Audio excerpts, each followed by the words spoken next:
morning to all of you. It's a pleasure to be here, and it's very nice to see many friends in the audience. And as Ranga said, I am a wee bit envious. You know where I come from. Not only because you have such a beautiful and green campus, but because you keep beating us in the ratings. But having said that, it's wonderful to be here. And I'm going to use this opportunity to share a few thoughts about data and technology in the capital markets. You might be surprised by the nature of my presentation, but it's a reflection of how I feel about it. And the very first slide is, this is how I feel about it. You know, every morning I wake up and I'm looking forward. This is literally how I feel every morning about going to work. I'm all excited, and it just feels like so much fun every single day. And the reason for that is very, very simple. Those two words, data and technology. You know, having spent 2 decades, more than 2 decades in the corporate sector, the two things that were always a constraint in any decision and in any plans going forward was, yeah, data nahi hai. Okay, we don't know how to take this decision. We don't have enough data. Now, when you're the regulator or you're in the government, you ask for it and you get it. Right? It's as simple as that. So usually the data is available. If it is not, well, it will be.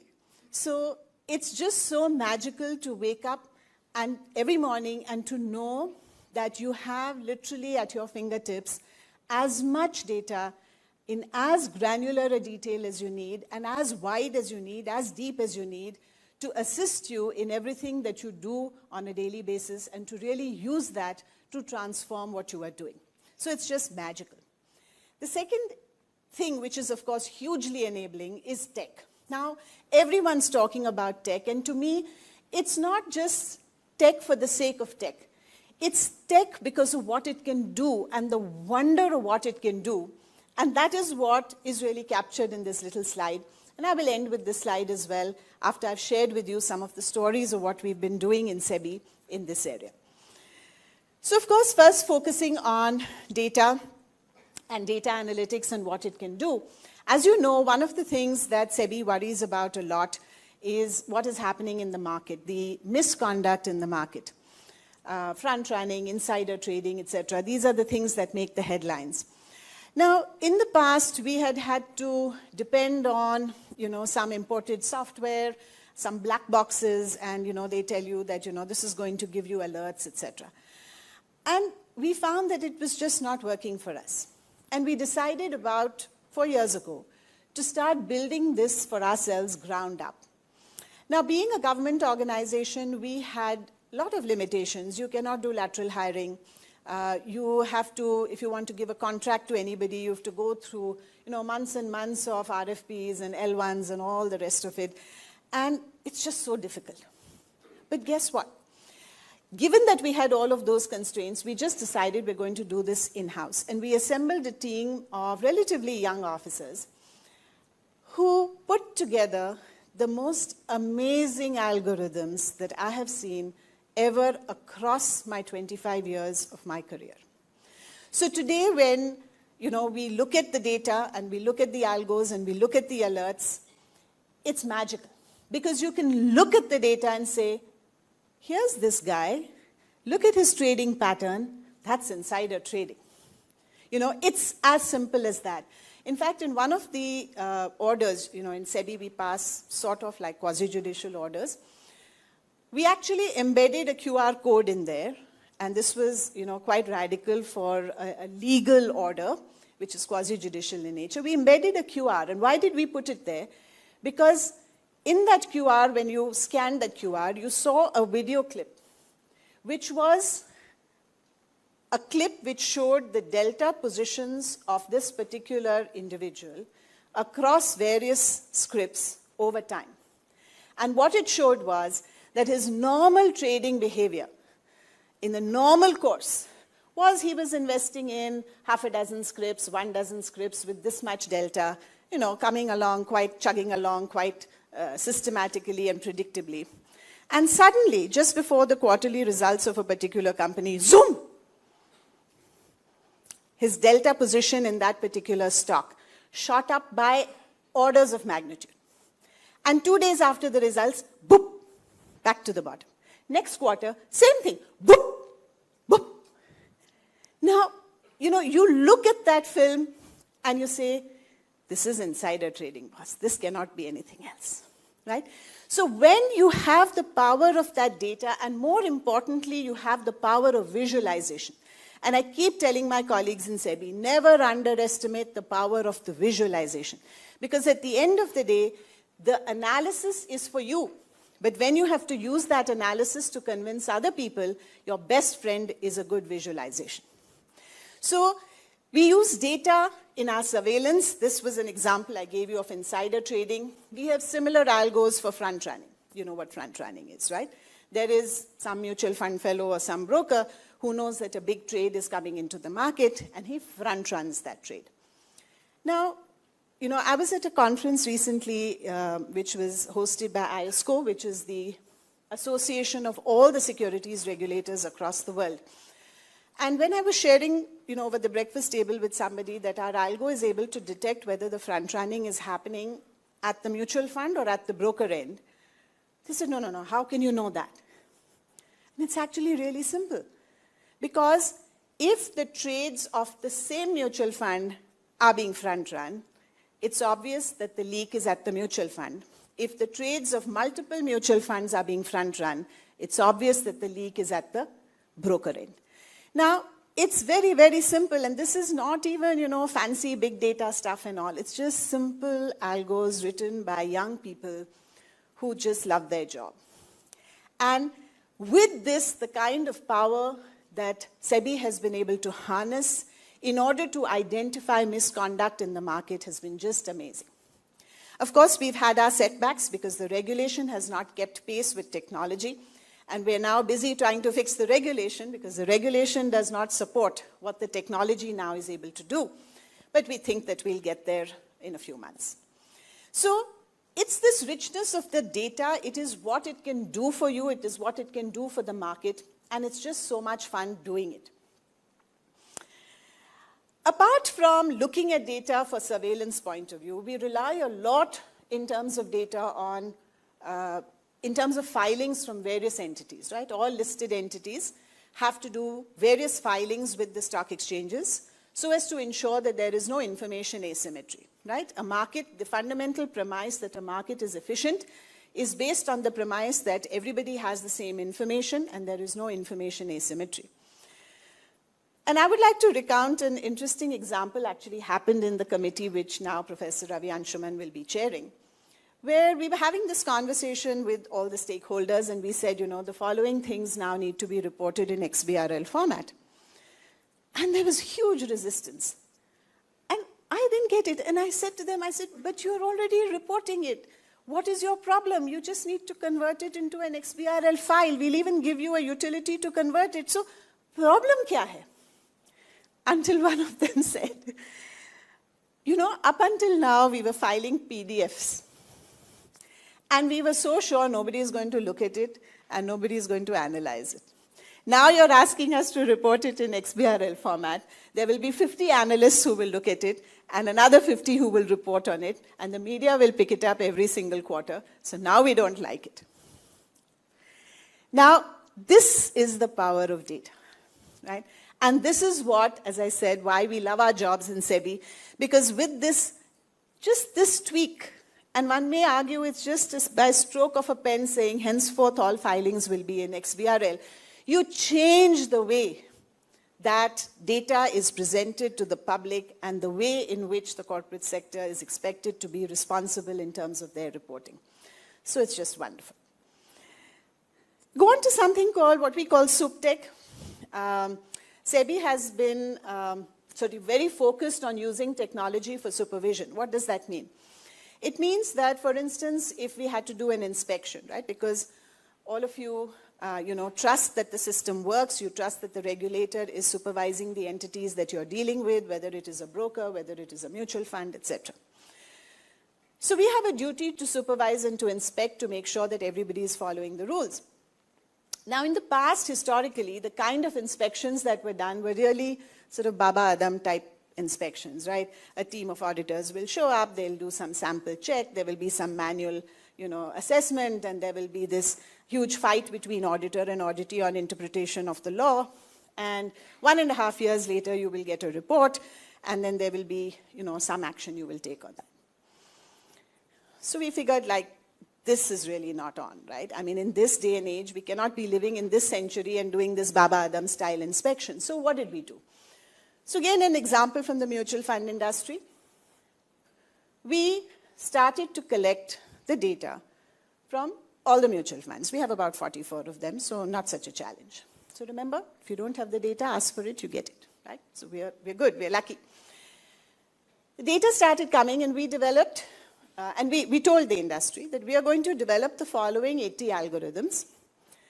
And here is the logic for those algorithms. This is our interpretation of our laws. The algo manifests our law.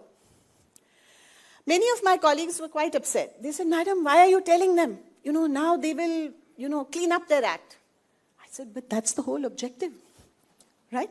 So the objective of the regulator is not to catch people doing bad things. The objective of the regulator is to prevent people doing bad things. So we declared that we are now going to make these 80 algos. Here is the logic. And if you know what's good for you, go out and build these algos yourselves and figure out what we are going to find 3 months down the line and go and fix it. And indeed, that is what happened. So today, the way that the inspections are happening in mutual funds. So literally, it could be on a daily basis, but we choose to do it on a quarterly basis because we want to give industry the time to find their own mistakes first and fix them instead of showing up every day. So we collect daily data, but we run it every 3 months. And when we do that run, at the end, each mutual fund, each of the 44 funds, gets an Excel sheet. Each Excel sheet has multiple tabs relating to various regulations of ours. If you open the tab, it will tell you, on such and such date, you did such and such transaction, which was violative of such and such section of our regulation, and this is the penalty amount for it. 100% audit of every single regulation, every single data point could be done daily. We choose to do it quarterly. Now, this is only the beginning, because this is the, as my young team says, "Ma'am, this is the easy stuff." So what's the tough stuff? The tough stuff is where you have to try and find violations of the spirit of the law, not the letter of the law. So far, all of these 80 algos are all violations of the letter of the law. Your portfolio, single issuer exposure should not be more than 12%, single group exposure should not be 25%. This is all structured, it's really easy to do this. But the really fun stuff comes, how do you catch mis-selling? There's no formula to catch mis-selling of schemes. So if an 89-year-old person is being sold a 9-year fixed maturity plan, that's pretty obviously mis-selling, right? But life is not that simple, it's fairly complex. So how do you develop algorithms which are going to help us catch this violation of the spirit of the law and not just the letter of the law is what we are engaged with at the moment. And hopefully, in a few months, we will have something to show for it. So SupTech also a lot of fun.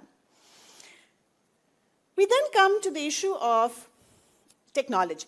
This was all about data and how we use it. Now about technology.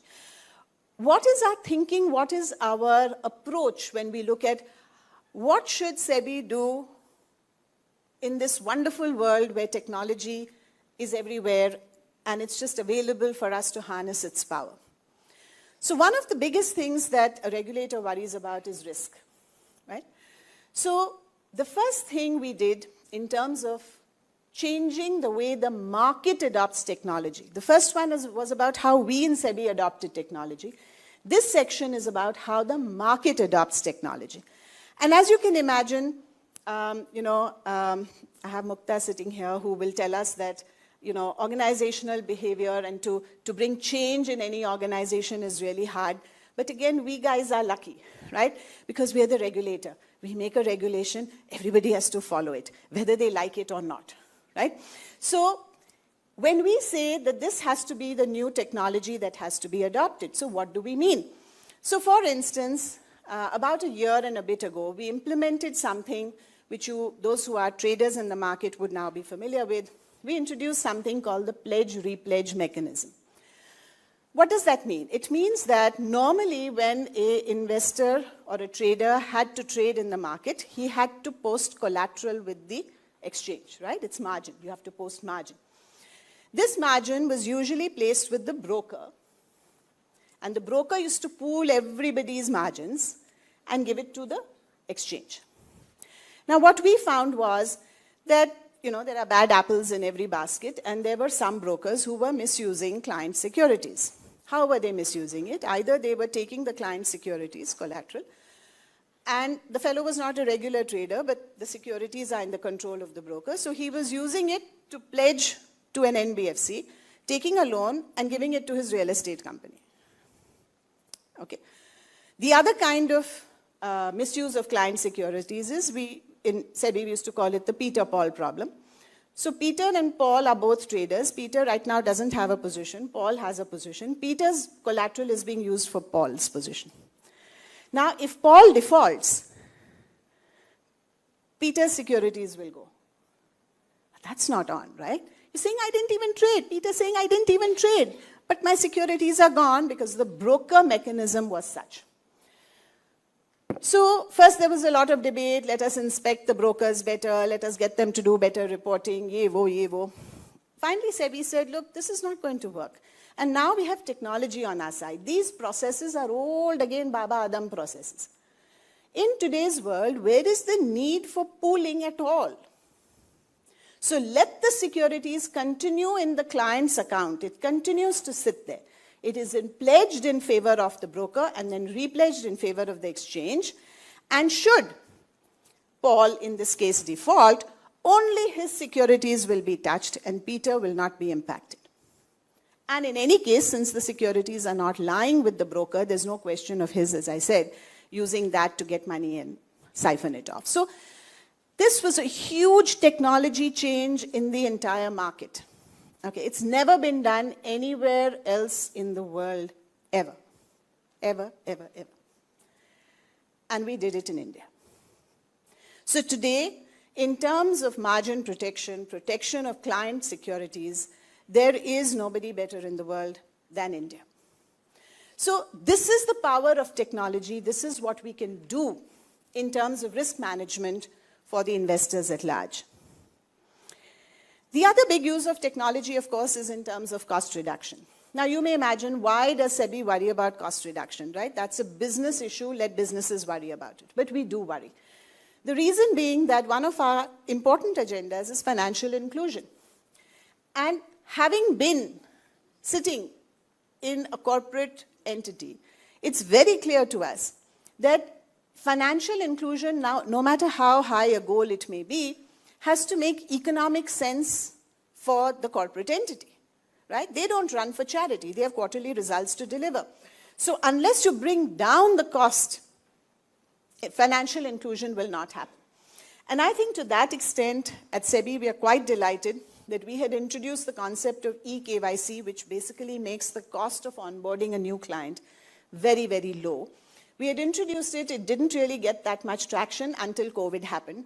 And now I think 92, 93% of all onboarding of clients is through eKYC, which means that costs have collapsed, and therefore businesses will just find it viable to go to tier 4 cities, tier 5 cities, even small clients, and ensure that there is more and more participation in the markets.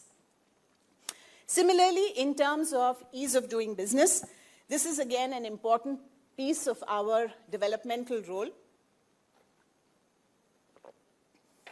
And therefore, a lot of the work that we do in terms of process re-engineering is focused towards saying, how do we make it easier and easier for people to operate in the market? And for this, we have a number of advisory committees who guide us. Every segment of the market, they are the best and brightest minds in the country. They are very happy to be part of our committees. We have some very high decibel level meetings of those committees. And very, very valuable feedback comes to us through those committees. This is a slide that I want to talk about. You'll recognize what it is. It's just, simple data analytics. Don't even need more than, 10th standard math to understand this. But you'll be surprised at how even simple 10th standard math is now being used across the board in SEBI in everything that we do. I mean, I talked of surveillance and, all of this, ease of doing business, risk management, etc. But even when we make policies, today, the way that the culture has been built in SEBI, and now, this is really, I would say, a call out to people who don't feel very comfortable with technology. Just imagine a sarkari daftar in SEBI like SEBI now. We don't breathe without data and without technology. So the future is all about that. So if you're not comfortable with it, you really need to make sure that you start getting comfortable with it because it is the future, right? And as I said, sarkari daftar mein bhi ye haal hai to baki to aap samajh hi sakte hain. So where do we use this? So in every policy decision that we take, we now do back testing. So if we were to implement this policy, what will happen? Who will scream and shout? Who will be impacted? And therefore, what do we need to do to mitigate that? If they're screaming and shouting because they're doing something wrong, then of course we will just ignore the screaming and shouting. In fact, tell them, yes, it's a jolly good thing you're screaming and shouting. But very often there are kosher reasons why somebody will be affected by a new policy. And therefore, giving people a glide path to comply, giving certain provisos in our regulations where certain kosher reasons for not being able to comply are provided for. All of this comes out from data analysis, which is very, very simple, 10th standard math kind of analysis. We use it extensively, and we use it to ensure that we understand who is going to be impacted by our regulations, and we understand it at a very granular level as to exactly which entity and for what reason is going to be impacted by what we are about to do. So policy making also has a huge requirement of data analytics now. And of course, as I said, the entire gamut of use of technology, sometimes we forget because, BPR used to be very exciting maybe a couple of decades ago, and people forget and they think, oh, this is now, old stuff. It's actually not, because everything that technology is doing today is basically re-engineering processes to manage those three important things of risk reduction, cost reduction, and ease of doing business. So at the core, it's really about re-engineering processes, not in an incremental tinkering sort of way, but in a very radical, eliminate the root cause of issues kind of way. And that's what, India is really using in terms of technology, and that's what makes us all so proud. And I would only say that every time that I'm in a meeting, with foreign FPIs, the investors, or with other regulators, the one thing that they all say to me is, you are so fortunate that, you have in your country a culture of data and technology use, and that is what is going to make you, so effective going forward. So it's a matter of great pride for us, and, it's an exciting space for us. And for any of you who might be thinking of doing an internship or a young professionals program somewhere along your career, we are a fun place to work. We also have our not so fun things that we do, but this stuff is really fun. And I would certainly invite any and all of you who have an interest in doing that to come join the SEBI team and to make India proud. Jai Hind.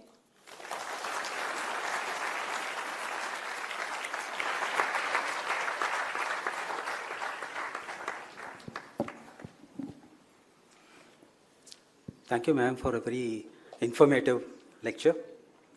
Now, we have about 10 minutes with us to take on a few questions. You can raise your hands, please. We'll just pass the mics.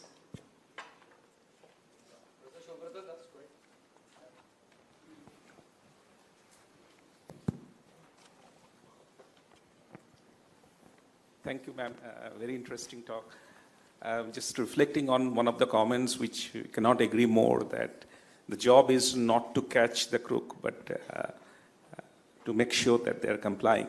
But in terms of the recommendations that you made, is there a danger that by disclosing the practices, which I agree the objective, but does it raise the bar or change the gear so that as you also mentioned, that the objective is not just to follow the letter of the law, but also the spirit of the law? Does it make it more complicated? The crooks will do it in a more complicated way that are even a good position to catch them over the, do it internally, etc. That's, you should be in SEBI. So it is very much the danger, and it actually happens, and people's modus operandi becomes smarter and smarter. So for instance, earlier people used to be foolish enough to do insider trading in their own name. Then they realized, oh, SEBI catches us. So then they started doing in their mother, father, etc. name. Then they realized, oh, common surname also SEBI catches. Then they started doing in mother-in-law's name because, no, see, I'm serious. I'm serious. Then they realized, oh, now SEBI is able to connect mother-in-law also. Then Behnois became very popular. I'm serious, Behnois, right? Because there's no way you can connect your sister's husband, okay? So we were not able to do that. So then they figured, then we found that, okay, we can do through call data records. So, and see, when we pass an order, we have to justify how we've come to the conclusion that you've done something wrong. So then they realized, ye to call data records also these people look at. So if you spoke to your Behnoi, 50 times, then we know that, that's a problem. So then they moved to WhatsApp. Now WhatsApp is a problem. So then WhatsApp, then vanishing WhatsApp. So now that's a problem. So the reality is that the regulators, unfortunately, will always be one step behind, but hopefully not too many steps behind. So yes, we need to get there, and, the idea is to make it harder and harder and harder for people to do wrong things. But, greed is human nature. So there is no market, there's no place on earth where greed does not have a part to play. So it's just that it manifests itself a little more obviously in the markets. But then that's our job, and frankly, that's what keeps us young and makes us have a lot of fun. So we're good. We'll get there. Give her the mic. Just one second. Thank you for a very fascinating talk on a topic that's quite inundating to quite a few people. My question to you is the following. We evaluate firms' performance by market shares, students' performance by their GPOs, faculty's performance by publications. How does a regulator evaluate its own performance? Is there a way that you think about your own performance? Yeah. So, the whole challenge in this is that the best test of a regulator is what did not happen. So it's very, very hard to say that, we did a good job because A didn't happen, B didn't happen, C didn't happen. I'll give you a quick example. See, we've all worried about cybersecurity, right? And we all ensure that our exchanges and our depositories and all that, have a good disaster recovery plan in place. But we know that the standard archetypal disaster recovery plans account for location downtime, hardware breakdown, network breakdown. But nothing accounts for software breakdown or contamination. Now, in a cybersecurity attack, it's your software that will get attacked. So through the transmission, your DR site will also get contaminated. So we worry a lot about this. Now, what have we done about it? We've actually gotten our two biggest exchanges to have in place a mechanism, and this is work in progress now. I think we'll go live by about March of next year, where you're now mitigating against software risk. So all the data of every client's position and collateral which is there on exchange A is online, going and sitting in a storage box next to exchange B's system in their data center.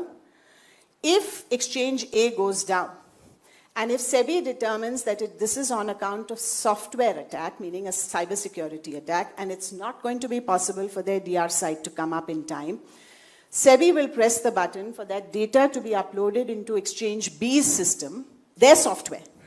Okay? And now every participant in the market can operate on Exchange B as though he was operating on Exchange A. This has never been done anywhere in the world, and we will be the first to do this. Now, when we assess ourselves and, certain specialists, like for instance, as I referred to the ISCO thing, the global this thing, when they come do their assessments, etc., they will say this is fabulous, this is, wonderful, first in the world, etc. But will people at large know? No, because when that cyber attack happens, and it will happen one day, right? We all know that. And when this system kicks in, we would have prevented something. Nobody will see it as, oh, something happened. No, it didn't happen, and that is our, success. So in this context, I would say that becomes a very big challenge. But what we do try when we do our own assessment, and our board does our assessment, broadly we look at three things. One is to say that we are responsible for, for regulation of the market. So is our regulation relatively up to date? Are we dealing with new modus operandi, and are we dynamic enough to deal with it?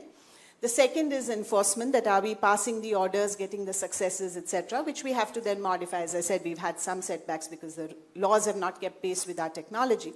So we now have to change that. So there are ways to do it, but I must say that it's very hard to quantify. And for a person who loves data, you can imagine that hurts me a lot. But maybe I should start documenting every wrong thing that didn't happen.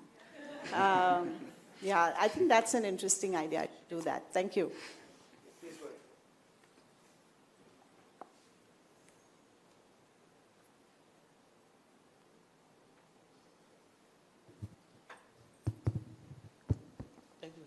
ahead. Thank you, ma'am, for this amazing talk. I think I enjoyed it quite a lot more than I thought I would. And no, I mean, honestly, like when you spoke about the data and you used technology, that was extremely nice. Ma'am, I was just wondering, like you said you're using technology, like you're bringing it in to track certain trades, mutual funds, etc. I was just wondering, like, how does SEBI use, technology to track Ponzi schemes? So this is a question not of technology, it's of the law. Ponzi schemes actually don't come under our jurisdiction. So there are 5 different pieces of regulation, and Ponzi schemes currently comes under something known as the BUDS Act, which is under the state governments. So it's not something that comes under our jurisdiction. If we become aware of something, because sometimes we get investor complaints, and then we redirect them to the relevant state government because they are covered out there. It's not our jurisdiction. We take the last question. Thank you, ma'am, for a very interesting lecture. So you've spoken about how technology is being used by SEBI to prevent misconduct. But my question was around how do you think of the risks that technology itself brings? So I think one you've already talked about, which is cybersecurity. I had a couple of other kind of use cases in mind. So one is technology amplifies the power of certain individuals to influence markets.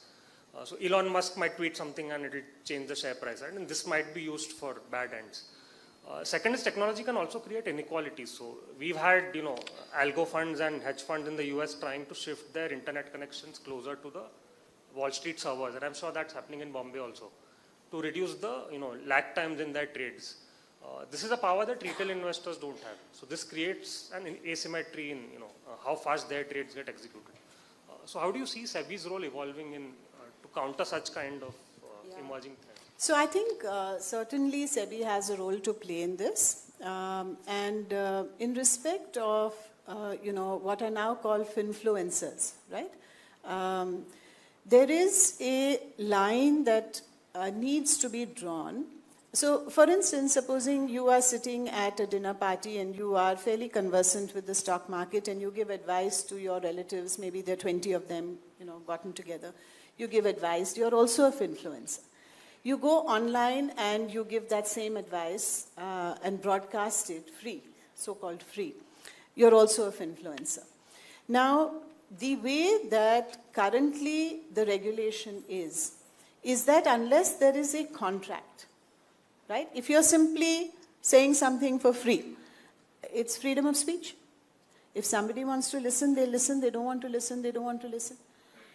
But if there is a contract between two people, that contract is something that a regulator can regulate. So without a contract, with your relatives, it's a social contract, but it's not a written contract. In the social media world, it is a different kind of social contract. So we have to draw a line, and therefore we have something called investment advisor regulation, research analyst regulation. So the minute there is a contract and a consideration, then it comes under our purview, and we take numerous steps to regulate that.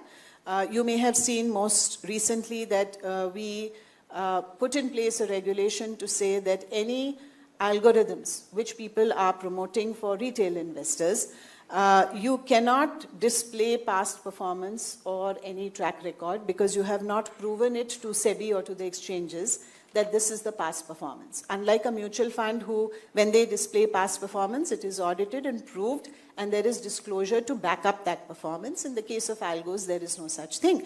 So we've told the industry that we are open. The day that you come up with a mechanism, and we are ready to support you, to do that, we are happy for you to do that. But until then, you cannot show any kind of performance. Now, if somebody on the basis of description wants to use your algo, most welcome. So we have to draw a line on that.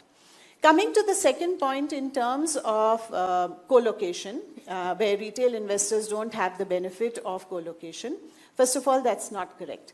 So we ensured that these stock exchanges permit not just individuals to buy a rack at the co-located with their servers, but also to permit aggregators of demand to have a rack. So if 50,000 retail investors say that they want their trades to be co-located, then they can go to a demand aggregator and say, I want to do my trade from colo, and they can do it. So we ensured that that happened, that people, if they wanted, they could have access. But my question would be a little bit different, that colo and that nanosecond timing is used really for people who are doing high-frequency trading. Now, is it the intention of a retail investor? Because he's hopefully a buy and hold for a reasonable period of time, and he's not playing the market, trading the market in nanoseconds. If he's playing the market in nanoseconds, he's not an investor, he's a trader, this must be his profession. Then he has various avenues, as I said, to also co-locate. But I do not believe that a retail investor who's buying a share today, buying Infosys today to hold, for the next 5 years, I don't think it's really a disadvantage for him. And in any case, if a person is in Bombay versus in Guwahati, that difference is also there. So for a retail investor, it shouldn't make much of a difference. But if you're a high-frequency trader, you have the ability to come in. Thank you, ma'am.